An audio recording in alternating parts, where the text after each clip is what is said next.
നമസ്കാരം. നമസ്കാരം. ഇപ്പം കേരളത്തോടൊപ്പം തന്നെ ഇലക്ഷൻ നേരിടുന്ന മറ്റ് നമ്മളെ അയൽ സംസ്ഥാനമാണ് തമിഴ്നാട് എന്ന് പറയുന്നത്.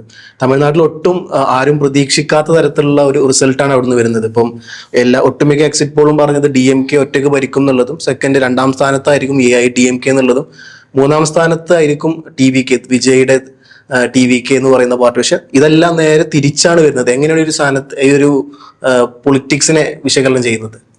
അല്ല, തമിഴ്നാട്ടിലെ ഇലക്ഷനെ നമുക്ക് ഒരിക്കലും പ്രവചിക്കാൻ പറ്റില്ല. സിനിമാ താരങ്ങൾക്ക് ഭയങ്കര പ്രാധാന്യമുള്ള സ്ഥലമാണ് തമിഴ്നാട്. മുമ്പ് MGR വന്നതും അങ്ങനെ തന്നെയാണ്, പിന്നീട് ജയലളിത വന്നതും അങ്ങനെ തന്നെയാണ്. ഇപ്പൊ സിനിമയിൽ ബന്ധപ്പെട്ട ഒരു ധീര സാഹസികനായ ഒരാളാണ് വിജയ്. ഇപ്പൊ വിജയിയുടെ മുന്നേറ്റം എന്ന് പറഞ്ഞാൽ അവർ സിനിമ കണ്ടിട്ടുള്ള പ്രചോദനത്തിൽ നിന്ന് വന്ന ഒരു മുന്നേറ്റമാണ്. അപ്പൊ അത് കൃത്യമായിട്ട് തന്നെ തമിഴ്നാട്ടിൽ ആഞ്ഞടിച്ചു എന്നുള്ളതാണ്. മാത്രമല്ല, DMKയുടെ വോട്ടും അതേപോലെ AIDMKയുടെ വോട്ട്, ഏറ്റവും കൂടുതൽ വോട്ട് ഭരിക്കുന്നത് DMKക്കാണ്. ഇപ്പൊ AIDMK വലിയ പരിക്കൊന്നും പറ്റിയില്ല. അവർ വീണ്ടും DMKനേക്കാട് മുന്നിലേക്ക് കയറി വന്നു എന്നുള്ളതാണ് ഇപ്പോൾ കാണുന്ന സൂചന. അപ്പോൾ ഇപ്പോഴത്തെ അവസ്ഥയിൽ ഒറ്റയ്ക്ക് തന്നെ TVKക്ക് വിജയിക്കാൻ പറ്റും എന്നുള്ള ഒരു അവസ്ഥയിലേക്ക് പോയിക്കൊണ്ടിരിക്കുകയാണ്. അവിടെ ഇപ്പോൾ കിട്ടിയ വിവരങ്ങളനുസരിച്ച് 111 സീറ്റ് അല്ലെ, 111 സീറ്റിലേക്ക് അവർ കയറി എന്നുള്ളത്. 234 സീറ്റ്, 117 സീറ്റാണ്, 118 സീറ്റാണ് ഒറ്റയ്ക്ക് ഭരിക്കാനുള്ള ആവശ്യമായ ഘടകം. അത് ഇത്രത്തോളം എത്തിയ സ്ഥിതിക്ക് ഇനി ഉച്ച വരെ നമ്മുടെ എണ്ണൽ തീരുമ്പോഴേക്ക് ഇവർക്ക് 124, 125 സീറ്റ് കിട്ടുമെന്നാണ്. അതായത് നമ്മളിവിടെ കാണേണ്ട എക്സിറ്റ് പോൾ ഫലങ്ങൾ കംപ്ലീറ്റ് പരാജയപ്പെട്ടു. അതിൽ ആക്സിസ് മാത്രമാണ് എൻ്റെ ഓർമ്മയിൽ കൃത്യമായി പറഞ്ഞ 124 സീറ്റോട് കൂടിയിട്ട് ഇവര് TVK വരുമെന്ന് പറഞ്ഞിട്ടുള്ളത്. അപ്പൊ ഇപ്പോൾ ആ പറയുന്ന ഒരൊറ്റ സർവേ മാത്രമാണ് ഇവിടെ വിജയിച്ചിട്ടുള്ളത്. ബാക്കി എല്ലാ സർവേകളും ദയനീയമായി പരാജയപ്പെട്ടു എന്നുള്ളതാണ്. ഇവിടെ കേരളത്തിന്റെ കാര്യം പറയുകയാണെങ്കിൽ ഒരു 90 സീറ്റ് വരെ പ്രവചിച്ചിട്ടുള്ള ഒരേ ഒരു ആക്സിസ് സർവേയാണ്. അത് പറയുന്നത് ശരിയാണെന്ന രൂപത്തിലാണ് ഇപ്പോൾ കേരളത്തിൽ വരുന്നത്. 90 അല്ല, കേരളത്തില് അടിയൊഴുക്ക് വളരെ ശക്തമായ രൂപത്തിലുണ്ട്. 100-ൽ പരം സീറ്റിലേക്ക് UDF വരും എന്നുള്ളത് നമ്മൾ നേരത്തെ കാണുക. ക്രൈം ആണ് ആദ്യമായി പറഞ്ഞ 100-ൽ പരം സീറ്റുകൾ കിട്ടുമെന്നത്. VD സതീഷ് എന്താണോ പറഞ്ഞത് കറക്റ്റ് ആണെന്ന് നമ്മൾ കൃത്യമായി പറഞ്ഞിട്ടുണ്ട്. അങ്ങോട്ടും ഇങ്ങോട്ടും ചെറിയൊരു വ്യത്യാസം എന്നല്ലാതെ വേറൊന്നും കാണുന്നില്ല. ഏറ്റവും രസകരമായ കാര്യം, പിണറായി വിജയൻ പോലും പിന്നിലേക്ക് പോയി എന്ന് പറയുമ്പോൾ എത്ര ദയനീയ അവസ്ഥയാണ് UDFന്റെ LDFന്റെ എന്നാണ് നമ്മൾ മനസ്സിലാക്കുന്നത്. ധർമ്മടത്ത് 5000 വോട്ടിന് ജയിക്കുമെന്ന് നമ്മൾ ഇന്റർവ്യൂ കൊടുത്തിട്ടുണ്ട് അബ്ദുൾ റഷീദായിട്ട്. അദ്ദേഹം കൃത്യമായ ആത്മവിശ്വാസത്തോടെ പറഞ്ഞിട്ടുണ്ട് ജനങ്ങൾ മുഴുവൻ പിണറായി വിജയനെതിരാണ്.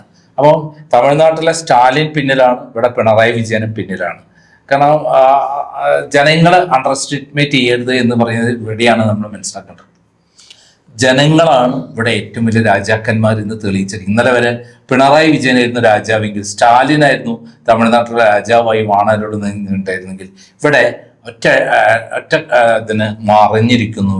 അതാണ് ജനാധിപത്യത്തിന്റെ വിജയം എന്നുള്ളതാണ് മനസ്സിലാക്കുന്നത്. ഒരു ചോദ്യം എന്ന് വെച്ചാൽ, തമിഴ്നാട് നമ്മൾ നോക്കുകയാണെന്നുണ്ടെങ്കിൽ ഇപ്പോൾ ഇൻ കേസ് TVK ഒറ്റക്കൊരു ഭരണം കിട്ടില്ല, ഒരു 108, 109 വന്ന് നിൽക്കുകയും അപ്പുറത്ത് BJP പിന്തുണ കൊടുക്കുന്ന AIDMK ആയിട്ടാണുള്ളത്. ഇപ്പൊ AIDMK നിലവിൽ ഒരു 82 വോട്ടുകളുണ്ട്, സീറ്റ് നിലവിൽ മുന്നേറുന്നുണ്ട്.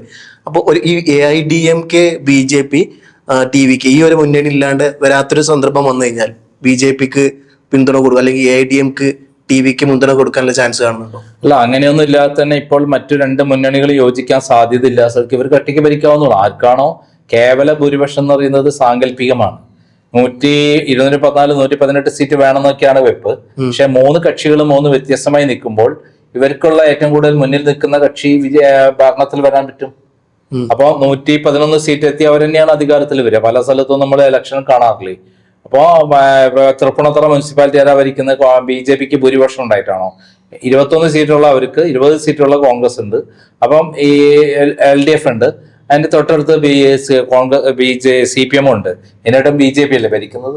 പാലക്കാട് മുനിസിപ്പാലിറ്റി ഭരിക്കുന്നവരാ?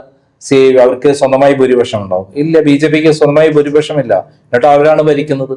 അപ്പൊ സ്വാഭാവികമായിട്ടും ഇവിടെ 111 സീറ്റോടെ ആയി, ഇനി കഴിഞ്ഞിട്ടില്ലല്ലോ. അപ്പോൾ സ്വാഭാവികമായിട്ട് അവർ തന്നെയാണ് ഭരിക്കാൻ സാധ്യത.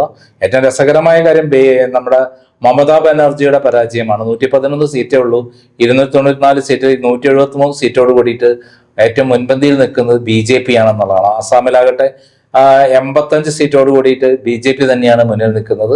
അവിടെ കോൺഗ്രസിന് 25 സീറ്റ് മാത്രമേ കിട്ടിയിട്ടുള്ളൂ. അപ്പൊ ഇത് BJPയെ സംബന്ധിച്ചിടത്തോളം വലിയ ആഹ്ലാദിക്കാൻ പറ്റുന്ന ഒരു മുഹൂർത്തമാണ്. കോൺഗ്രസിനെ സംബന്ധിച്ചിടത്തോളം അവർക്ക് നഷ്ടവുമുണ്ട് ലാഭവുമുണ്ട്. നഷ്ടം എന്ന് പറയുന്നത് തമിഴ്നാട് നഷ്ടപ്പെട്ടത് അവരെ സംബന്ധിച്ചിടത്തോളം ഏറ്റവും വലിയ നഷ്ടം തന്നെയാണ്. അതോടൊപ്പം കേരളം നമുക്കറിയാം, കേരളത്തിൽ വലിയ നേട്ടമാണ് അവർക്കുണ്ടായിട്ടുള്ളത് എന്ന് നമുക്ക് കാണാൻ പറ്റും. ഇനിയിപ്പോൾ ഇതിൽ മറ്റൊരു കാര്യം എന്താണെന്ന് വെച്ച് കഴിഞ്ഞാൽ, ഇപ്പൊ നമ്മൾ നോക്കുകയാണെന്നുണ്ടെങ്കിൽ നോർത്തിലോട്ട് കോൺഗ്രസിന്റെ ഒരു പതനം നമ്മൾ സ്റ്റിൽ വന്നുകൊണ്ടിരിക്കുന്നു. അതേ സമയത്ത് തമിഴ്നാട്ടിൽ ഇപ്പം കോൺഗ്രസിന്റെ കാര്യം പറയുകയാണെങ്കിൽ പലപ്പോഴും പല കോൺഗ്രസ് നേതാക്കന്മാരും ഈ DMK വിട്ട് TVKയുമായിട്ട് അലയൻസ് ചേരണം എന്നുള്ളത് പലവട്ടം പറഞ്ഞു. ഇപ്പൊ രാഹുൽ ഗാന്ധിയുടെ ഭാരത് ജോഡോ യാത്രയിൽ പോലും ഈ പറഞ്ഞ പോലെ വിജയ് പങ്കെടുത്തായിരുന്നു. അപ്പൊ ഈ ഒരു സ്ഥാനം അന്ന് എയറിലുണ്ടോ, ആയുരുണ്ടായിരുന്നു. പക്ഷെ എത്രത്തോളം പ്രാബല്യത്തിൽ വന്നു എന്നുള്ളത് ഇപ്പൊ ഇൻ കേസ് TVK വരികയാണെന്നുണ്ടെങ്കിൽ ഈ പറഞ്ഞ പോലെ കോൺഗ്രസ് അങ്ങോട്ട് ഷിഫ്റ്റ് ചെയ്യുന്നൊരു സംഭവം നടക്കാൻ ചാൻസ് ഉണ്ടോ? രാഷ്ട്രീയത്തിൽ മര്യാദകൾ പാലിക്കുന്നതാണെങ്കിൽ മാറില്ല. രാഷ്ട്രീയത്തിൽ മര്യാദകൾക്ക് അപ്പുറത്തേക്ക് ഈ സ്ഥാനമാനങ്ങൾക്ക് വേണ്ടിയിട്ട് കൂടെ നിൽക്കുന്ന അത്രയും കാലം നിന്ന DMK തള്ളി അങ്ങോട്ട് പോകുമോ എന്ന് നമുക്ക് പറയാൻ പറ്റില്ല.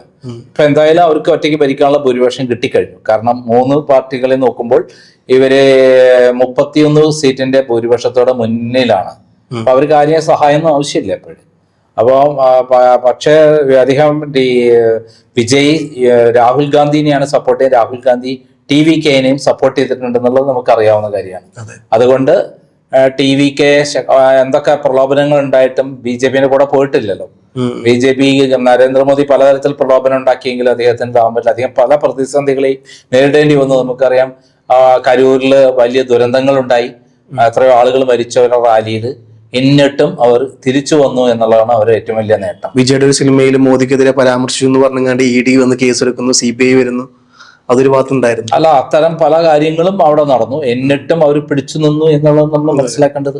നമ്മൾ ശക്തമായി അവർ പിടിച്ചു നിന്ന് ഫൈറ്റ് ചെയ്തില്ലേ. അതായത്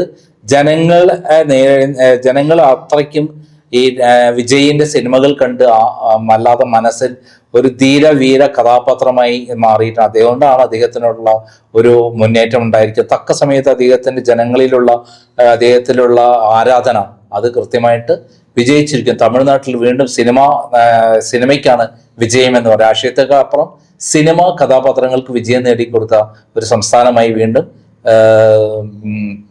തമിഴ്നാട് മാറുകയാണ്.